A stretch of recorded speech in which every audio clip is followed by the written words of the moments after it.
Bonjour à tous. Bonjour. Bonjour, enchanté. Bonjour. Est-ce que tout fonctionne bien? Est-ce qu'on nous entend bien dans le chat? Ouais, est-on audible?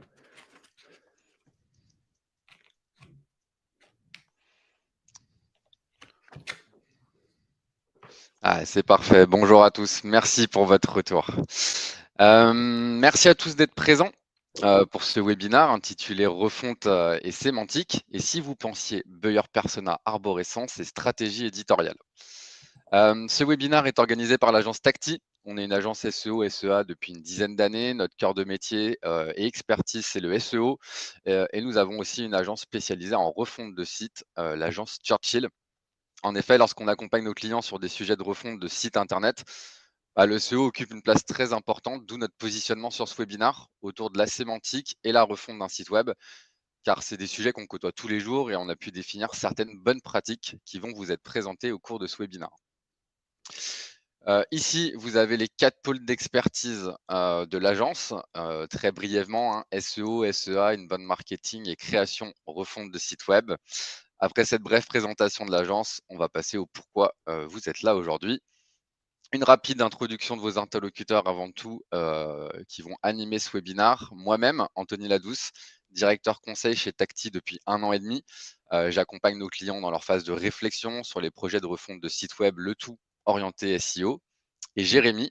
Voilà, consultant SEO donc chez Tacti, dans le milieu du SEO depuis 10 ans, et puis j'en profite encore une fois pour vous remercier pour votre présence.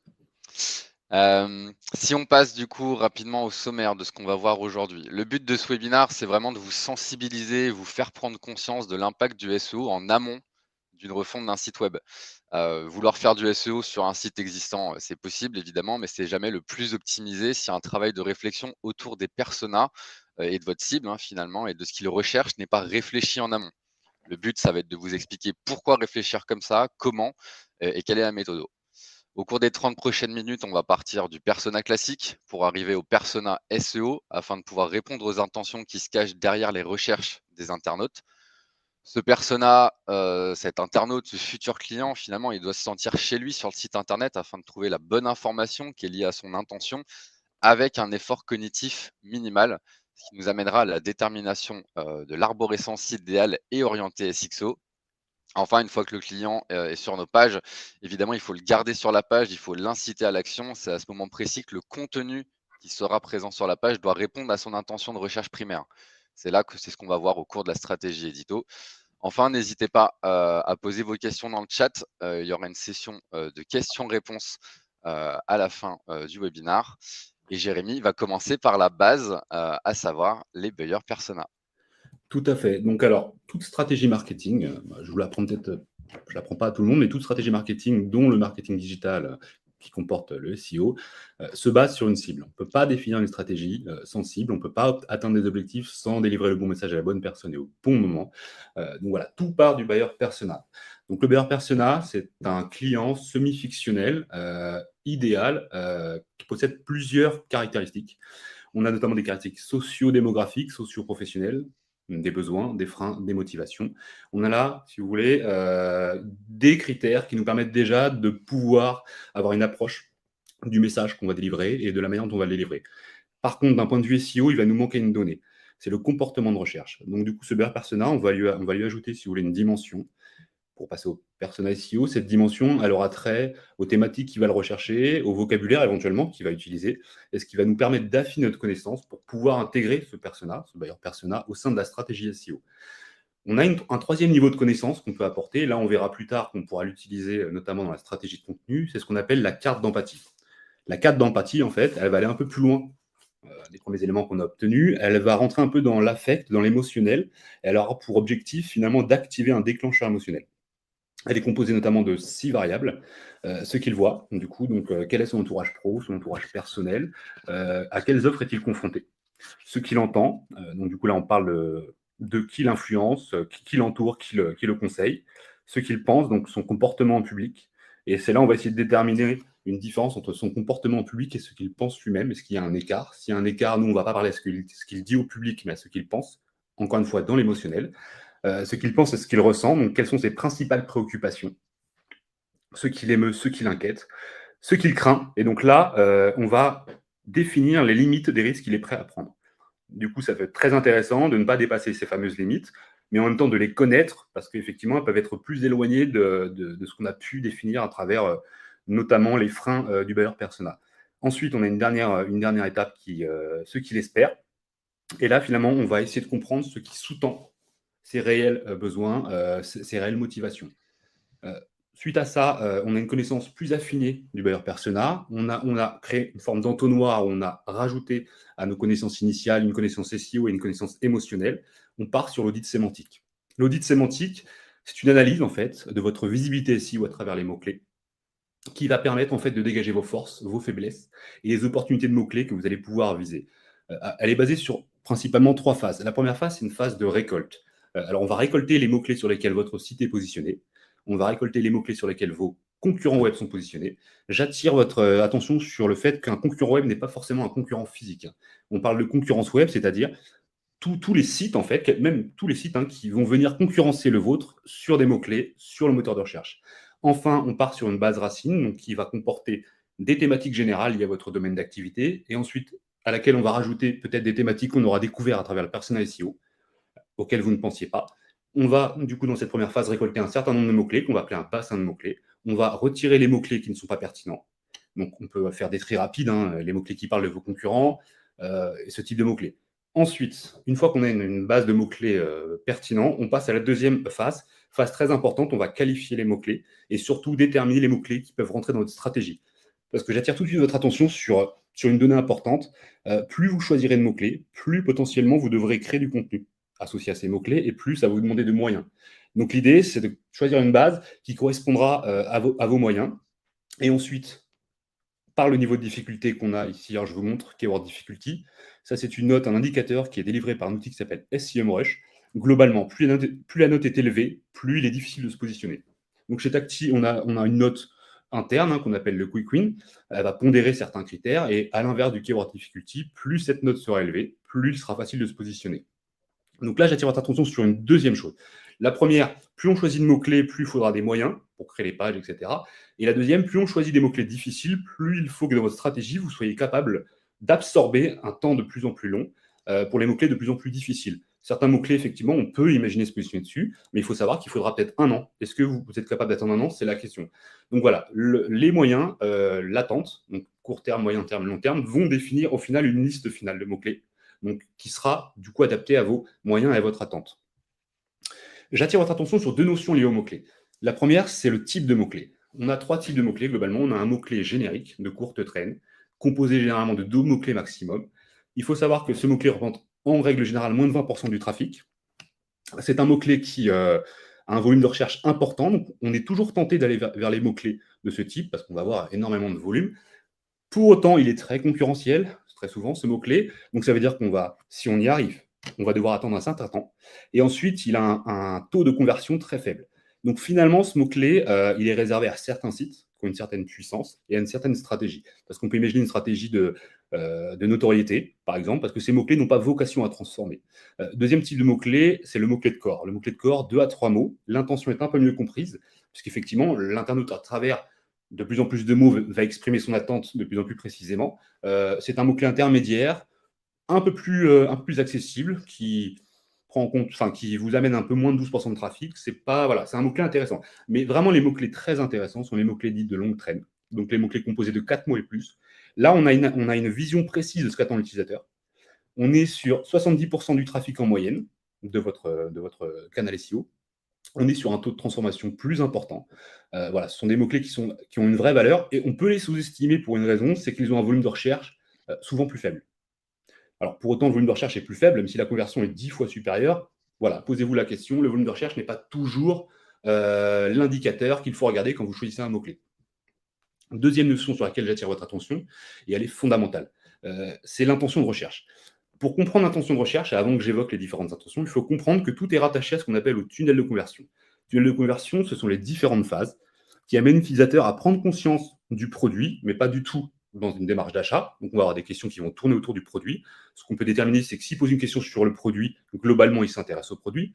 Ça, c'est la phase de conscience. On va rentrer ensuite dans une phase de considération, où la personne, en fait, ne va plus chercher à avoir uniquement des informations qui tournent autour du produit, mais des informations qui tournent sur le produit.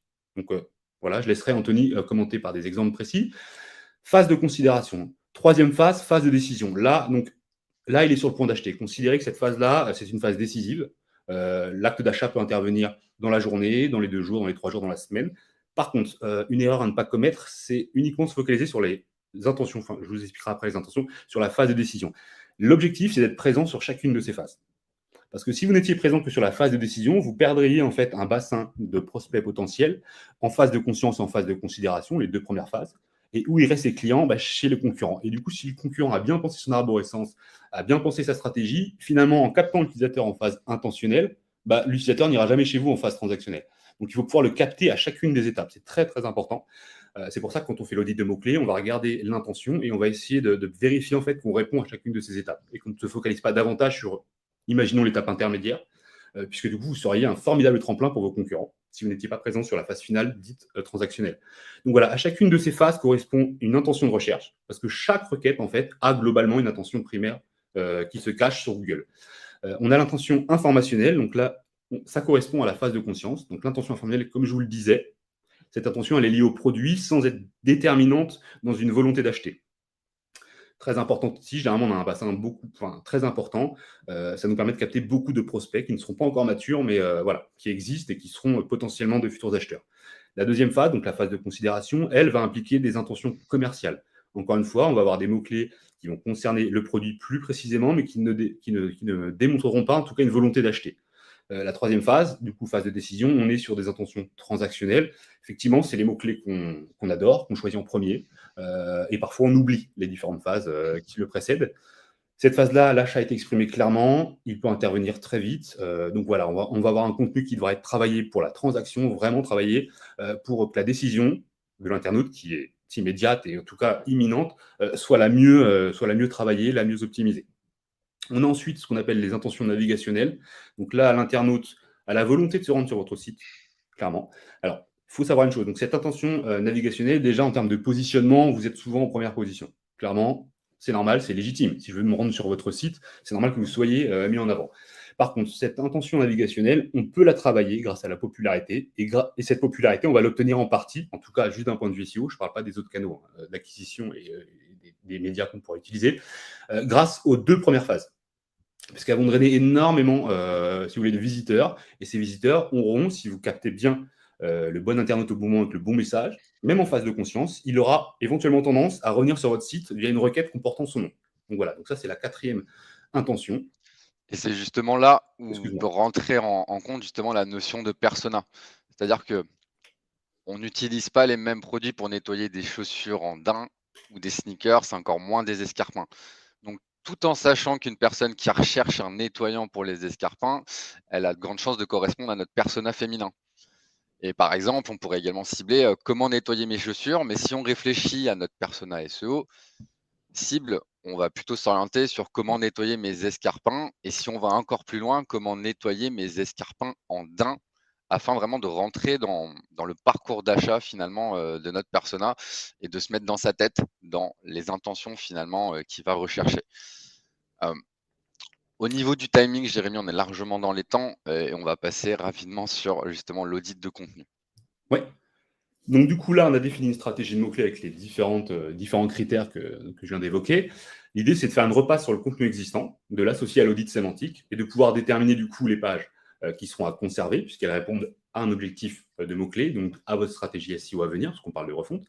Les pages à créer, celles pour lesquelles vous avez sélectionné un mot-clé, mais vous n'avez pas de contenu qui corresponde.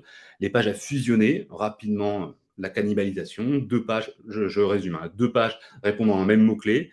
S'il n'est pas possible, voilà, 2 pages qui répondent à un même mot-clé, on va en choisir une et l'autre sera écartée. Et enfin, les pages à supprimer, parce que vous pouvez vous apercevoir qu'à travers votre stratégie SEO, vous avez des pages qui finalement n'y répondent plus ou n'y ont jamais répondu et vous vous demandez pourquoi elles sont là, entre guillemets. Au final, l'audit de contenu va vous fournir en fait la liste des pages qui vont être finalement déposées dans votre nouveau site au cours de la refonte.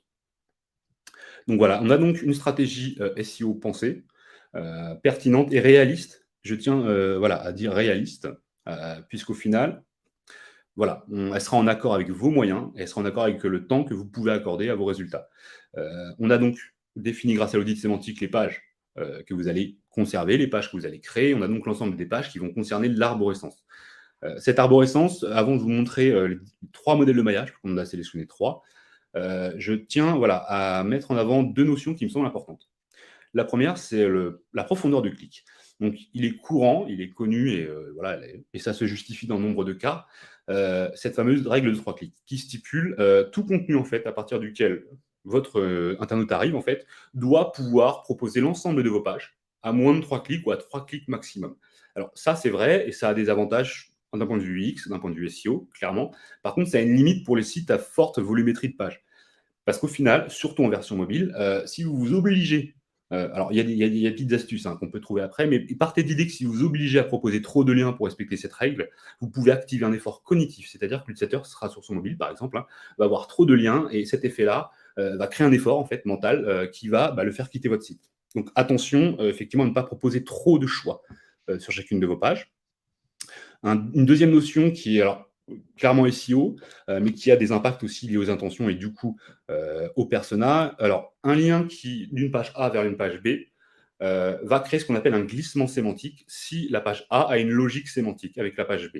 Donc ça va permettre quoi? Ça va permettre que la page B obtienne un peu plus de poids dans la transmission de la popularité et se positionne davantage. Donc ça, c'est une optimisation du maillage. Ça, c'est un glissement sémantique, ce qui est logique. Enfin, si je fais un lien de la page voiture à la page je ne sais pas moi, en tout cas un autre thème totalement différent, la page fruits, par exemple, on est d'accord que le lien va transmettre, certes, de la popularité, mais toute la partie transmission sémantique sera annulée. Donc ça veut dire que la transmission de la popularité sera diminuée. On a donc le glissement sémantique. Par contre, effectivement, un glissement sémantique n'est pas forcément un glissement sémantique intentionnel. Le glissement sémantique intentionnel, il respecte la logique sémantique, mais en plus, il va parler au même persona et il va envoyer ce persona sur une autre page au moment adéquat. Typiquement, si on est, là, j'ai pris un exemple nettoyant chaussures vers comparatif nettoyant chaussures. Donc, on a d'un côté de l'informationnel qui envoie vers du commercial. Donc là, on parle éventuellement au même persona. Bon, ça, c'est un exemple assez simpliste. Mais globalement, on parle au bon persona et on l'envoie sur l'intention qui correspond, encore une fois, au tunnel de conversion. Hop. Maintenant qu'on sait tout ça, sur ces différents rappels sur une structure d'arborescence, comment on structure l'arborescence? Quel modèle potentiellement on prend? C'est un des points les plus importants lors d'une refonte avec des objectifs de visibilité et de SEO. Il existe un grand nombre de modèles d'arborescence. Aujourd'hui, on a fait un focus sur 3 qui sont le siloing, le cocon sémantique et le topic cluster. Maintenant, justement, Jérémy va nous illustrer ces différentes formes d'arborescence ainsi que les objectifs de chacune d'entre elles. Voilà. Alors effectivement, pour qu'une arborescence soit efficace d'un point de vue SEO, elle doit respecter une logique SEO. Et au fil du temps, la communauté a utilisé des maillages, a testé, retesté, etc. Et finalement, ont émergé des formes d'arborescence et de maillage qui sont efficaces en SEO.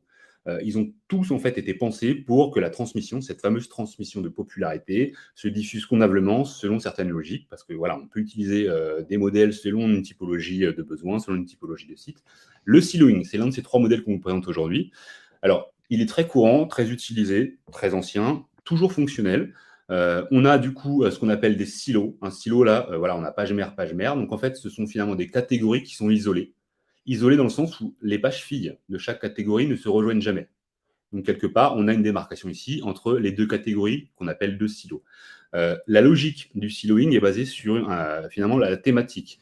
Je vais prendre un exemple un peu simple, mais voiture ici, voiture rouge là, moto ici, moto rouge là. Donc du coup, c'est très simple. On répond à des glissements sémantiques et on répond à une logique thématique.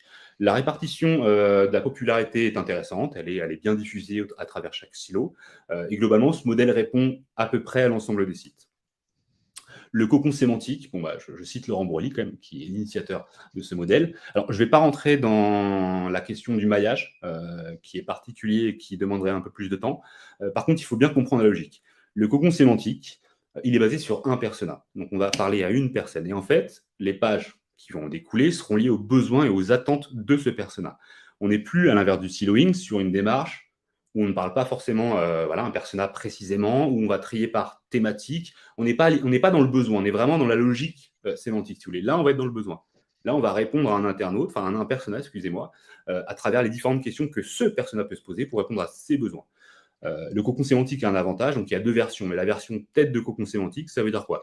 Ça veut dire qu'on peut faire un cocon sémantique, on peut mettre une page centrale qui récupérera toute la popularité, tout le jus SEO, et cette page-là, justement, c'est là le cocon a un intérêt à faire un petit peu, pas fureur, mais voilà, cette page-là va pouvoir potentiellement se positionner sur des requêtes bien plus concurrentielles qu'avec un siloing, par exemple. Je fais une petite aparté, on peut imaginer que les modèles se croisent, mais ils ne doivent jamais se confondre. C'est-à-dire qu'un cocon sémantique, on peut l'utiliser sur un site qui utilise le siloing. Par contre, il faut respecter ce qu'on appelle l'étanchéité, c'est très simple. C'est-à-dire que le cocon, techniquement, si je veux en faire un sur la page fille, par exemple, ici, vous voyez avec ma souris, très bien, mais il ne devra pas, si vous voulez, les pages du cocon ne devront pas toucher les autres pages. Parce que si vous faites ça, finalement, vous créez un nouveau modèle, tout simplement, parce que vous confondez les logiques. Par contre, en l'isolant, ce cocon sémantique, en le rattachant uniquement à cette page fille, finalement, toute la logique du cocon sémantique sera concentrée sur la page fille. Donc ça veut dire que les liaisons logiques du cocon sémantique qui fonctionnent n'iront pas toucher d'autres pages. Donc du coup, on ne confond pas les modèles, on les agrège et de manière isolée avec une forme d'étanchéité.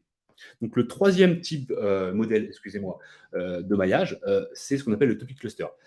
Typiquement, c'est un modèle de maillage qu'on utilise pour des contenus éditoriaux qui, en fait, demandent à ce que un sujet soit traité avec beaucoup de notions. Ce qui fait que, voilà, je n'ai pas d'exemple précis, mais voilà, comment fonctionne le milieu bancaire? Bon, on a énormément de choses à dire, on est d'accord. On le dit souvent sur ce type de contenu et même à travers ça, un modèle lié au blog, en fait, vraiment un maillage lié à une partie blog. On va avoir ce qu'on appelle une page pilier ici. Donc là, par exemple, on a 5. Cette page pilier, ça peut être voilà, comment fonctionne le milieu bancaire. Mais pour que ce modèle fonctionne, en fait, on va découper cette page-là en sous-parties et chaque sous-partie, en fait, aura une page fille qui sera reliée au même niveau de profondeur, qui va entourer la page et grâce au glissement sémantique, encore une fois, va pousser la page pilier pour permettre, en fait, à ce contenu d'être beaucoup plus performant. Et c'est là l'erreur que font certains sur les blogs, c'est qu'imaginons, voilà, là, on parle de voilà, comment fonctionne le milieu bancaire. Ici, on parle, alors je n'ai pas d'exemple précis à vous donner, mais ici, on parle, voilà, quand a été créée la BNP, par exemple. On peut imaginer, et on le fait souvent, avoir un blog avec un flux en fait continu d'articles, dont l'article Qu'est-ce que la banque et un article qui suit, qui parle de la BNP. Donc on va avoir deux articles différents qui seront maillés de manière identique. Le topic cluster, il a cet intérêt finalement de ne présenter sur votre blog uniquement la page pilier et ensuite, à travers le maillage plus ou moins interne, totalement interne d'ailleurs, amener justement ces notions à pousser cette page-là et non pas être mise dans le flux voilà, sans logique. C'est pour ça qu'il y a une logique. Dans un modèle de maillage et d'arborescence, il y a une logique. Dernier point important, vérifier la cohérence des intentions. Alors moi, j'appelle un peu ça le saut d'intention, comme on parle de... Voilà. Rappelez-vous le tunnel de conversion. L'utilisateur passe par différentes phases psychologiques qui correspondent à différentes intentions de recherche. Donc, on part de l'intention informationnelle jusqu'à l'intention transactionnelle. Pensez bien quand vous faites votre arborescence et votre maillage à ne pas créer des sauts. Parce qu'au final, entre une intention informationnelle et une intention transactionnelle, on peut avoir plusieurs jours, plusieurs semaines dans la tête de l'internaute. On est tous d'accord pour dire qu'on va vouloir acheter un produit, on va se renseigner dessus, mais on ne va pas l'acheter dans la minute. Par contre, sur votre site, sur le parcours de navigation, tout va se jouer en quelques minutes. En tout cas, dans son parcours à lui. S'il arrive chez vous avec une intention informationnelle et que dans la minute, vous lui proposez d'acheter le produit, comparez avec la réalité. Vous n'avez pas respecté le principe des phases du tunnel de conversion. Donc, du coup, le risque, c'est quoi? C'est un taux de sortie élevé, c'est une mauvaise expérience parce que ce n'est pas ce qu'il voulait. Laissez l'internaute revenir chez vous avec une nouvelle connexion sur une intention supérieure, commerciale ou transactionnelle. Mais voilà, ne faites pas en sorte que son arrivée sur votre site pour une recherche informationnelle se transforme à, voilà, on va le projeter directement sur du transactionnel. Vous créez une rupture, créez un blocage et du coup un taux de sortie et quelque part une mauvaise expérience. Donc maintenant qu'on a défini la liste des mots-clés pertinents, maintenant qu'on a défini les pages qu'on va utiliser sur votre site et qu'on a défini une arborescence pensée et optimisée, on va parler de la stratégie éditoriale. Alors, qui va découler du coup sur un planning. Un planning, là, je ne parlerai pas des pages optimisées parce que dans l'optimisation de page, il y a le sujet de l'optimisation qui va au-delà de ce webinaire. Donc, dans ce planning, en fait, on va créer une cohérence entre les pages à créer, l'intention que l'on va chercher et qui sera la bonne intention, et le persona éventuellement si un persona est visé en particulier. Alors, juste avant d'évoquer ce planning, j'aimerais qu'on regarde un cas particulier. Donc, je vais laisser Anthony vous faire un sondage qui exprime, à mon sens, en fait, l'écart qu'il peut y avoir entre votre perception de l'intention derrière un mot-clé, votre perception, et ce que Google lui perçoit. Parce qu'il peut y avoir un écart. Et si vous ne respectez pas du coup ce que Google perçoit et que vous gardez votre perception qui n'est pas la même que Google, voilà, vous perdez énormément de poids pour vous positionner. Je laisse Anthony pour le sondage. Ouais. Afin d'illustrer justement, ces différentes intentions, hein, comme l'a dit, on vous a préparé un petit test, un petit sondage, que je vais envoyer dans le chat tout de suite avec des votes qui sont associés. L'idée, la question est: selon vous, que recherche l'internaute quand il tape «aide déménagement» sur Google? Est-ce qu'il cherche de l'aide professionnelle via une société de déménagement? Est-ce qu'il cherche de l'aide via des particuliers qui vont l'aider à déménager? Est-ce qu'il cherche des aides financières? Pour déménager? Ou est-ce qu'ils recherchent juste des conseils, sur, ce qu'il faut prévoir justement dans le cadre de son déménagement? L'idée justement, c'est que vous donniez votre avis, dans le sondage, heu et on va justement, discuter un petit peu de ça et prendre également cet exemple par la suite. Je laisse un petit peu de temps, permet Ouais, à ouais. tout le monde de faire un petit Bon, on n'allait pas sur tempo Google, hein. Le but, c'est vraiment, de comprendre que votre instinctivement. perception, ouais, votre perception est celle de Google et celle de Google gagnera toujours, je me permets de vous le dire.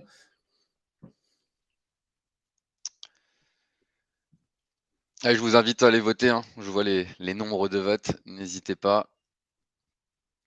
Allez, les votes ont été du coup partagés, publiés.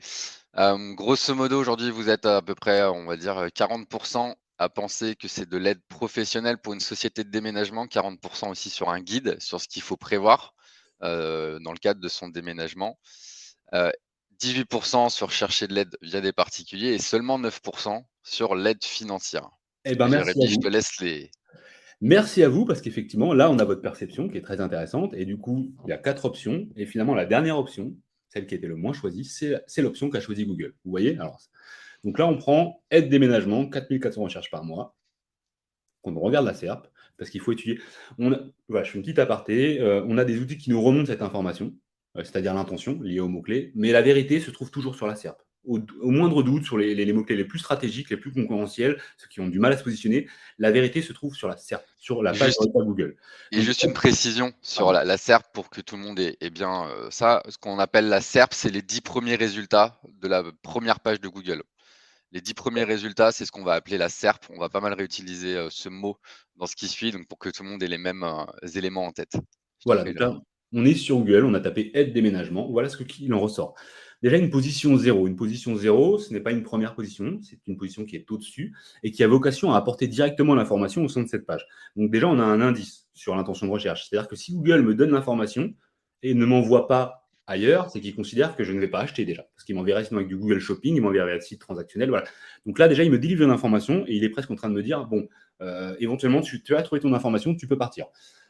Très bien. Donc ensuite, on va regarder la typologie des requêtes, enfin des positions, excusez-moi, des positions qui répondent sous cette position 0. On s'aperçoit qu'il y a une dominante informationnelle dont le type de contenu est lié à l'aide financière. Alors, globalement, si on veut se positionner dessus, typiquement, déjà, on répond à la question aide financière et non pas à tout ce que vous avez voté. Parce que déjà, globalement, si vous faites ça, vous perdez l'intention primaire, le contenu ne sera pas bon. Et globalement, c'est exactement ce type de page qui va être 25e, 27e, 30e. En fait, pourquoi? Parce que toutes les pages au-dessus ont répondu à l'intention. Il arrive à un moment donné où Google ne trouve plus de pages qui répondent à l'intention. Et du coup, là, toute la partie sémantique, optimisation sémantique, lien, etc., va vous permettre d'arriver jusqu'ici. Parce qu'à partir de là, vous n'êtes plus dans la bonne intention. Voilà. Donc, voilà. Ensuite, c'est typiquement le type de requête sur laquelle on pourrait utiliser le topic cluster. On pourrait imaginer comme page pilier, alors je vous rappelle, hein, vraiment la page centrale, on pourrait, voilà, une page centrale qui traite des aides financières et des pages filles reliées, comme ça vous vous rappelez, qui traitent de chacune de ces aides. Voilà, donc ça, ce serait une réponse qui serait totalement adaptée et qui pourrait fonctionner pour vous positionner sur cette requête. Alors, j'ai aussi un autre exemple que j'ai vu il y a quelques jours, c'est très intéressant, enfin à mon sens, hein. C'est la requête garde-meuble. C'est une requête qui a 8100 recherches par mois. Pour connaître le secteur, c'est l'une des plus importantes. Alors, c'est logique. Je reviens à l'idée du mot-clé générique. Plus il est court, plus il est demandé. Bon, là, effectivement, ça tombe du coup sous le sens. Homebox, premier résultat. Il répond à une intention informationnelle. Il est premier depuis 3 ans. On pourrait se dire spontanément, bon, ben, je suis premier, objectif SEO atteint quelque part. On a ensuite, de la position 2 à 5, des requêtes qui répondent à des intentions transactionnelles. Pour autant, 3 ans premiers, et il y a quelques jours, en fait, ils ont décidé de faire une redirection depuis cette page-là vers leur page d'accueil. En fait, ils ont voulu changer d'intention. C'est pas anodin, c'est risqué. Et à mon sens, pour avoir eu plusieurs exemples aussi en interne, Ça peut être tout à fait lié à une chose qu'on n'envisage pas toujours, mais c'est que le taux de clic, donc c'est-à-dire que le nombre de personnes qui vont cliquer globalement sur le résultat 1, seront peut-être peut-être qu'il y en aura beaucoup moins que sur le résultat 2, 3 et 4, 5. Finalement, sa première position, peut-être, elle sous-performe en fait. Et il s'en est aperçu. Alors, ça peut être aussi lié au taux de rebond, ça peut être aussi lié au peu d'impact qu'a cette page, enfin, cette visite, en tout cas, sur son taux de conversion. Mais c'est typiquement le type de situation où le CTR, donc le taux de clic sur cette page de Google, sera très faible par rapport à une première position. Parce qu'on attend, même si on a des moyennes, on s'attend quand même à un certain pourcentage de clics. Donc voilà. Donc ça veut dire quoi? Ça veut dire qu'une première position SEO, c'est pas forcément voilà, l'objectif n'est pas forcément atteint. Si vous ne répondez pas à l'intention, globalement, pour un peu, cette première position va être ignorée par l'utilisateur. Donc, ça veut dire que le pouvoir de clic de la première position, finalement, comme vous ne répondez pas à l'attention, l'internaute va un peu vous zapper. Donc, quelque part, votre première position, elle fait plaisir parce que vous vous trouvez en première position, mais elle n'aura pas d'incidence réelle stratégique sur votre business. Donc, il sera intéressant de voir comment va réagir Google. Voilà. Donc, C'est ça. Et justement, pour expliciter également ce propos, mais en fait, aujourd'hui, sur garde-meuble, Homebox garde-meuble, on a des conseils, des guides, on a une explication de ce qu'est un garde-meuble, et cetera. Mais en fait, l'intention, les gens, quand ils tapent garde-meuble, ils veulent finalement trouver une société qui va pouvoir garder leur meuble. Garder leur meuble ou avoir un box, on se comprend. Donc, l'intention, en effet, c'est vraiment d'aller cliquer derrière chacune des pages également pour se rendre compte de: «OK, qu'est-ce qui est attendu à ce moment-là ou qu'est-ce qui n'est pas attendu à ce moment-là?» Voilà, tout à fait. Et donc, dernière étape, le planning. Alors, le planning, alors j'ai uniquement, je parle uniquement en tout cas des pages à créer, parce que les pages optimisées, ça suppose beaucoup plus d'explications derrière. Donc, les pages à créer, j'attire votre attention surtout sur quoi? Sur ces deux colonnes. La colonne intention. Comme on vient de le voir, veillez à ce que l'intention soit celle que Google comprend. Donc, soit l'intention. S'il y a plusieurs intentions, veillez en tout cas à avoir ce qu'on appelle répondre à l'intention primaire. Et pourquoi c'est important? Parce qu'on a des requêtes qui ont plusieurs intentions. Si on arrive à distinguer l'intention primaire, on s'évite la situation suivante, c'est-à-dire qu'au fil du temps, Google peut demain se dire que l'intention, la deuxième intention, imaginons qu'il y ait deux intentions, que la deuxième intention finalement n'est plus la bonne, et va finalement, c'est pour ça qu'on voit des moins 10, moins 20, moins 30 des fois très rapidement, en partie. Donc voilà, veillez à ce que l'intention primaire soit celle de votre article, soit celle de votre page, et ensuite, quand c'est possible, veillez à l'associer au persona pertinent, en fait, persona concerné par cette page-là, et c'est vraiment là où on va pouvoir utiliser la carte d'empathie, parce que c'est sur ce contenu qui répond à un persona particulier qu'on va pouvoir utiliser et essayer d'activer les déclencheurs émotionnels. Voilà, j'en ai fini avec le planning. Je laisse la main à Anthony. Ouais, on arrive à la fin de ce webinaire, hein, sur comment lier justement les enjeux SEO, et refonte dans une optique SXO. On vous a préparé une petite slide également, récapitulative. L'idée, c'est qu'on va partir des buyer persona marketing. On repart un peu à la méthode, hein. On repart des buyer persona marketing pour arriver au buyer persona SEO afin de vraiment remonter à la racine de ce qu'ils freinent, de ce qu'ils espèrent. Ensuite, on réalise un audit sémantique afin de déterminer quels sont les mots-clés stratégiques pour chaque type de persona. Une fois qu'on a les mots-clés sur lesquels on doit se positionner, on doit se poser la question, mais OK, quel contenu j'ai à ma disposition pour aller me positionner sur ces mots-clés-là? C'est l'audit de contenu qui va permettre de définir ces pages-là, celles que je dois créer, celles que j'ai déjà, que je dois fusionner ou supprimer. Une fois que j'ai tous ces éléments en main, je peux enfin me lancer sur la définition de l'arborescence, avec une visée persona, SEO et intention, comme on l'a vu, hein, afin de lier le meilleur des deux mondes, le SEO et l'UX, soit le SXO. Ensuite, il faudra se focus sur le contenu, mais avant ça, comme on vient de le voir, il faudra bien déterminer et regarder quelle est l'intention de la SERP. Quelle est l'intention aujourd'hui des 10 premiers résultats de Google sur quoi? Qu'est-ce que Google attend finalement? Est-ce qu'il attend quelqu'un qui a sa carte bleue en main prêt à payer ou est-ce qu'on est sur quelqu'un qui va attendre un internaute une information, de l'informationnel? Donc c'est pareil, il faut toujours se poser la question: qu'attend l'internaute et qu'est-ce que Google attend et qu'est-ce qu'il met en avant à l'instant T? Et derrière, il faudra associer également un type de contenu, guide, article de blog en fonction du mot-clé, qui sera recherché et de l'intention qui est souhaitée, par Google et par l'internaute. Tout à fait. Voilà un petit peu pour ce webinaire. On va passer maintenant à une session, on va dire, de questions-réponses, hein. J'ai pu en noter certaines, au passage. On avait une question qui consistait: «Est-ce qu'on doit donner une intention à la page d'accueil?» Jérémy? Ouais, alors vaste question. Alors déjà, elle est vaste parce qu'il y a plusieurs cas en fait possibles. Mais globalement, ce qu'on peut se dire, c'est qu'il y a 2 critères qui sont récurrents. C'est que déjà, on va viser la page d'accueil va souvent viser des mots-clés génériques et ensuite, elle vise très rarement des intentions transactionnelles. Elle n'est pas faite pour ça, elle n'est pas travaillée pour ça, Google le sait. On va plutôt retrouver du coup, cette page d'accueil sur évidemment les requêtes de marque, plutôt génériques, parce que du coup, plus la requête sera qualifiée, plus on peut se retrouver sur une page interne. Donc généralement requête de marque, donc intention navigationnelle. On va la retrouver sur des requêtes commerciales associées à des requêtes génériques, donc des requêtes assez courtes. Mais globalement, on va retrouver cette page uniquement sur ça. Il serait contre-productif quelque part de l'associer à une autre intention, puisqu'elle n'a pas vocation à vendre directement cette page. Elle n'a pas les bons CTA, elle n'a pas le bon template. Donc voilà. Et je pourrais répondre davantage à la question si j'avais un cas particulier, parce qu'on peut imaginer, enfin, il y a plusieurs possibilités en fait. Mais globalement, c'est ça la logique. OK. Et il y avait une autre question également qui est un petit peu liée, donc je la pose. Est-ce qu'il faut aussi aller voir typiquement les résultats de Google, hein, les SERP, sur tous nos mots-clés? Parce que finalement, si on cible 250 mots-clés, est-ce qu'on doit s'attarder sur les 50 mots-clés sur Google? Alors déjà, voilà, bonne question. Déjà, on va éliminer les mots-clés qui sont, on va dire, qui ont une intention logique. Achat voiture, j'arrête le SEO demain si c'est informationnel, pour commencer. Donc déjà, il y a toute une part, si vous voulez, de mots-clés dont l'intention est clairement exprimée. Comment nettoyer sa voiture, c'est de l'informationnel. Voilà. On enlève tout ça très rapidement, on fait un tri, hein. Euh, Effectivement, si on a un trop fort nombre de mots-clés, on va quand même s'appuyer sur des données qui vont nous permettre de ne pas visiter la SERP à chaque fois. On va s'appuyer sur ce que nous montre SEMrush, donc il va nous remonter, il va le décréter que c'est commercial. On peut croiser cette donnée-là avec les performances de la page sur Google.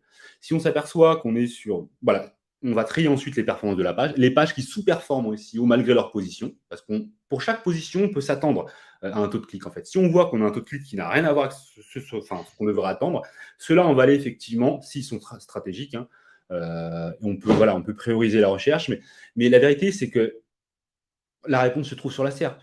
La réponse se trouve... Donc on peut trouver des parades en sachant que voilà, la page est en première position, a un bon taux de clic. Éventuellement, ça veut dire qu'on répond à la bonne intention. Mais globalement, la réponse, c'est pas ça dépend, mais la réponse est sur la SERP en fait. C'est ça. On a une question de Bernard également qui nous dit: «Comment élaborer le buyer persona? On ne sait pas forcément, par exemple, quel réseau social il utilise, comment déterminer toutes ses habitudes?» Bon, Ouais, je vais répondre à cette question-là. Heu, la meilleure manière finalement de connaître votre buyer persona, c'est de vous appuyer sur vos clients existants, évidemment, et pas de faire un buyer persona fictionnel, même si ça peut arriver, quand on un lancement d'entreprise. Mais ça veut dire quoi? Ça veut dire qu'il faut aller questionner vos clients, vos et questionner autant vos clients aussi que les gens qui sont en relation avec ces clients-là. C'est-à-dire que typiquement, si vous avez des commerciaux, c'est eux qui sont en face du client, c'est à eux qu'il faut poser les questions justement de, bah, quels sont ces freins? Quels freins tu rencontres finalement quand tu essayes de vendre telle prestation? Heu, qu'est-ce qui ressort là-dessus? Après, on peut faire aussi des interviews clients, donc finalement des questionnaires, hein, qu'on va donner finalement à chacun de nos clients. On a besoin de le faire parler pour comprendre tout ça. Évidemment, sinon, il est plus compliqué, notamment si on commence à partir sur les cartes d'empathie, sur ce qu'il pense, forcément, vous comprenez bien que c'est plus difficile, à ce sujet-là. Et après, il y a aussi toute l'analyse, hein, du trafic de manière approfondie, dans Google Analytics, par exemple, qui va permettre de réussir à définir potentiellement des fois les recherches, même si, bon, bah, là, forcément, hein, pour relier, une analyse de trafic avec des personas, c'est forcément, pas simple. Et on a une autre question après de Bernard qui est, un thérapeute multi-activités, par exemple yoga, reiki, bain sonore, doit-il définir autant de personas que d'activités? ben, là, j'ai envie de dire, moi, je peux pas avoir la réponse, en fait, parce que du coup, il faut une étude marketing. J'aurais tendance à dire oui, mais peut-être qu'une étude marketing va me dire non. Voilà, moi, je suis consultant SEO et là, je peux pas répondre. Par contre, ça veut dire qu'il faut non, mais ça veut dire qu'il faut mettre en œuvre, des moyens qui permettent de le savoir. C'est possible, comme effectivement, on peut avoir des personas qui se croisent, je peux pas Ah, répondre. de manière à donner une réponse un peu plus concrète sur le sujet, ça va dépendre de pas mal de paramètres. C'est-à-dire que si demain vous voulez, si votre focus principal sur lequel finalement vous vendez le plus, ce que vous avez le plus envie de faire, bah, typiquement c'est du reiki, il va falloir, on va dire, mettre le focus sur le reiki et donc faire un persona sur le reiki. Ça dépend aussi en effet ça dépend également de comment dire? Je réfléchis. Pas de Hem, problème. En fait, vous pouvez pas avoir, 10 personas. Le persona, c'est vraiment, votre prospect idéal. On peut pas baser une stratégie en étant exhaustif. C'est pas possible parce qu'en étant exhaustif, c'est un peu comme on dit souvent en marketing, hein, quand on commence à parler à tout le monde, on parle à personne. Donc il faut faire des choix, il faut prendre des partis pris. Après, le parti pris, est-ce que je développerais plutôt le yoga, le reiki? Bah, d'une, ça dépend de ce que vous voulez et deuxièmement, après, bah, c'est là où on doit aller regarder, via les outils, hein, l'analyse sur Google, à quel endroit ça va être le plus facile de se positionner sur Google. Peut-être qu'il y a beaucoup trop de concurrence sur le yoga. Le reiki, c'est quelque chose d'entre guillemets «plus confidentiel», mais on va dire moins connu, donc il y aura évidemment plus de facilité d'aller se positionner dessus. Je réponds un peu à la question persona, dans le sens où il faut aussi définir ce que vous souhaitez faire et sur quoi, potentiellement vous souhaitez aller vous positionner. Tout à fait. Hem, on a une question sur combien de temps pour le travail de définition des mots-clés, persona, définition des intentions? Bah, là, tout dépend un petit peu des ressources, internes. Si vous le faites vous-même, ça va plus ou moins être compliqué. Vous n'avez pas forcément d'1 l'habitude, de 2 les outils qui sont à disposition pour pouvoir élaborer ça. Généralement sur un business, on va dire mature, ce temps-là, généralement, on est à peu près sur 1 mois, de manière à vous faire prendre un peu conscience de ça. J'ai une question également sur comment trouver les mots-clés sur Google. Bah, là, je vous invite à vous rapprocher d'une agence, justement SEO comme potentiellement Tacti. En tout cas, on utilise en fait des outils, qui ont des coûts d'abonnement qui sont un petit peu chers. De manière à vous donner quand même 2-3 billes, vous pouvez aller regarder ça sur Ubersuggest, typiquement, qui a une version freemium qui vous permettra, de regarder gratuitement quels sont un petit peu les volumes de mots-clés qui peuvent correspondre justement à vos secteurs d'activité. Tout à fait. Hem On avait une autre question aussi à un moment donné sur, est-ce qu'on peut aller positionner une requête transactionnelle, sur une intention aujourd'hui qui est donnée par Google de recherche informationnelle? Bah, si l'intention informationnelle est l'intention primaire, non, en fait. Pourquoi non? Parce que oui, on peut y arriver, parce que finalement, dans les critères de positionnement, on n'a pas que l'intention. On a l'optimisation sémantique, la popularité, et cetera. Mais est-ce que c'est pas contre-productif d'aller à l'encontre de l'intention finalement qu'a décrété Google et quelque part qui est peut-être la vraie intention qui se cache derrière le mot-clé? La réponse, on la voit en partie avec garde-meuble. Heu, imaginons que voilà, vous faites la position de garde-meuble, oui, sur la requête garde-meuble, vous allez être premier, mais si l'intention n'est pas la bonne, bah, quelque part, est-ce que vous auriez un taux de clic, intéressant? Pas forcément. Donc l'idée, c'est dès qu'on le peut, dès que le business le permet, c'est de se positionner sur l'intention primaire. Et c'est gage aussi de réussite à l'avenir si l'intention est confirmée et que les intentions qui ne sont pas cohérentes sont exclues. Donc non, c'est contre-productif à mon sens.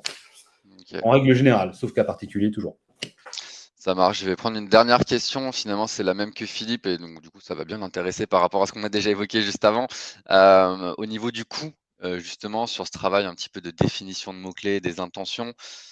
Bon, globalement, ça dépend du taux journalier de l'agence avec laquelle, vous allez collaborer, évidemment. En fonction après de la complexité du marché, le temps passé sur un audit, peut être de 1 jour, 2 jours, 3 jours. Ça dépend de la complexité. Si on part sur des choses qui sont très nichées, bon, bah, forcément, on va potentiellement passer 15 jours parce que le nombre de mots-clés est pas si dantesque que ça. Par contre, sur des sites e-commerce sur lesquels il va y avoir un nombre de catégories qui est très important, des audits qui peuvent prendre des fois jusqu'à 1 semaine. Alors évidemment, il n'y a pas les mêmes enjeux qui sont derrière, mais en ordre d'idée, oui, voilà, le taux journalier homme en agence tourne aux alentours, on va dire, entre 600 et 1 000 € pour faire simple. C'est une grande fourchette, j'avoue, mais c'est un peu le cas. Donc un audit, un audit sémantique de ce type-là, par exemple, peut à peu près coûter, on va dire, 1 000 €, de manière à vous donner, des chiffres concrets. Voilà, on arrive à la fin, de ce webinar. On espère que ça vous a plu. Que vous compreniez bien surtout, hein, c'était quand même le but, hein, l'importance de comprendre l'intention des utilisateurs et l'intention souhaitée par Google et comment, une fois qu'on a ça, on met ça en place sur notre refonte de site. C'est vraiment important de prendre ça avant. Tous ces éléments sont potentiellement complexes, on est bien d'accord. Ça dépend des ressources humaines, des ressources techniques et matérielles qui sont à votre disposition. Si vous avez d'autres questions par ailleurs, bah, je vous invite à prendre contact avec nous dans les jours qui suivent, et on pourra aborder évidemment tous ces sujets-là. Si vous avez également un projet de refonte, j'espère que vous avez bien compris que notre enjeu quand on fait une refonte, c'est pas juste de refaire un site web. Refaire un site web, ça vous fera pas gagner plus de business, parce qu'en fait, vous allez pas avoir plus de visibilité. Donc surtout quand vous avez un projet de refonte, réfléchissez: «OK, le SEO, je sais que c'est aussi important finalement, que le site web et c'est clairement 2 métiers qui sont complètement différents. Un développeur n'a pas les compétences, d'un quelqu'un en SEO et vice versa. Donc merci à tous, d'être venus et puis je vous souhaite un bon appétit. Je crois on est à peu près sur le timing. On est pas mal, ouais. Ah ouais. Merci beaucoup, très bonne journée à tous. Au revoir.